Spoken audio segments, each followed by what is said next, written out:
Students, today we will discuss which is more reactive towards nucleophilic addition reaction, aldehydes or ketones. So our question is, which one is more reactive towards nucleophilic addition reaction, aldehyde or ketones?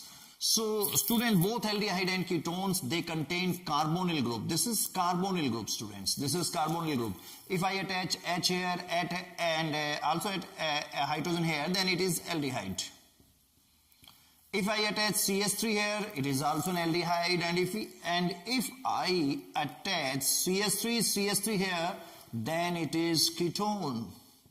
So this carbonyl group, it can be aldehyde, it can be a ketone. So carbonyl group, it can be aldehyde, it can be ketone. So let's start.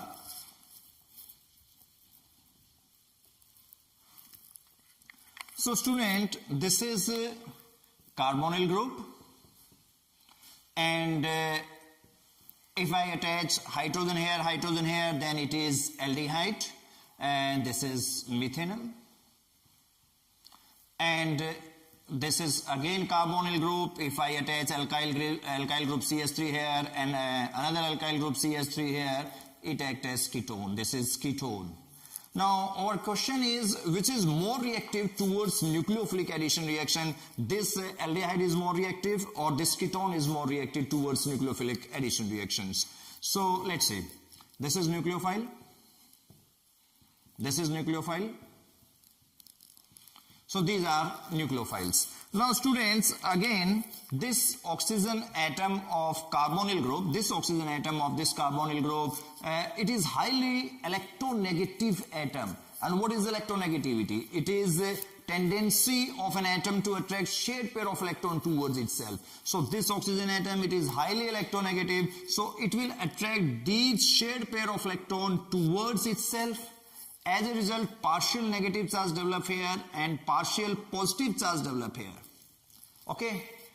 Similarly, in case of ketones, again this oxygen is highly electronegative, partial negative charge develop here and partial positive charge develop here. Now this nucleophile, it will attack this carbon of polar carbonyl group. Now carbonyl group, it is polar. Why it is polar? Because oxygen carry partial negative charge and carbon of this carbonyl group, it carries partial positive charge. So it is polar carbonyl group. Now this nucleophile, it will attack on this electrophilic carbon due to presence of a positive charge, this carbon of carbonyl group. Now it acts as an electrophile. So students, here in case of ketone, these aldehydes, they are more reactive. Aldehydes, they are more reactive than ketones towards nucleophilic addition reaction. It is due to two reasons. One reason is steric hindrance, and students, another reason is electronic region. Now in case of ketones, these bulky alkyl groups, two bulky alkyl groups are present, and they will hinder the approach of this nucleophile to electrophilic carbon of polar carbonyl group.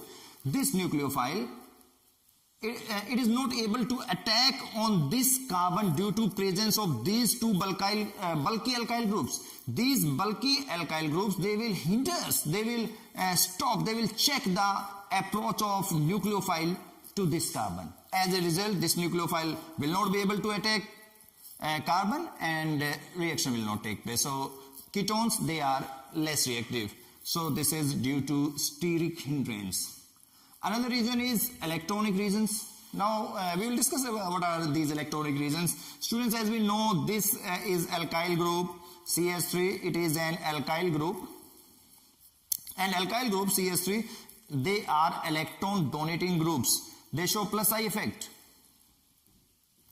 So these two alkyl groups, they increases electron density on this carbon, or I can say they will donate their electrons as a result of plus I effect. The magnitude of positive charge on this carbon decreases, and if magnitude of positive charge decreases, then nucleophile, it will not be able to attack on this electrophilic carbon. That's why again these are less reactive. So these ketones, they are more reactive than ketones. So aldehydes are more reactive than ketones towards nucleophilic addition reaction. So this is all about reactivity of aldehyde and ketones towards nucleophilic addition reaction.